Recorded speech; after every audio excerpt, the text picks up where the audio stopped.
sasabihin ko sa inyo yung mga dapat nyong i-ready. Hindi nyo alam kung uulan o hindi. May dala rin ako raincoat. Wala lang, in case of emergency lang to. Dala ako ng extra camera, extra phone, extra na battery, charger kasi. Tapos, dahil summer ngayon, meron tayong sunblock. Ito importante din. Okay. Mat. Para pag show, may mga magbubuuse kayo ng mga show, pwede nyo tong upuan. Huwag yung malalaki, yung matataas ka. Tataas kayo, hindi makikita nung nasa likod nyo. So, kung meron naman kayong mga Disney gamit, goods, tulad nito, katsusya, or headband, pwede rin to, makakatulong din to. Tapos, arte ko lang, etos, 2 years ago, binili namin, meron akong Mickey na sunglass.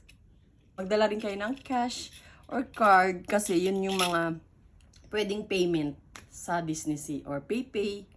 Yun ang mga nagagamit. At higit sa lahat, magsuot kayo ng comfortable na shoes. Eto, luma na to, pero ito yung best shoes ko. Skarenay.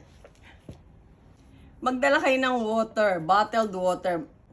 Kasi marami naman sa loob ng Disney Sea na pwede siyang i-refill. Pero mahalaga to stay hydrated. Thank you guys.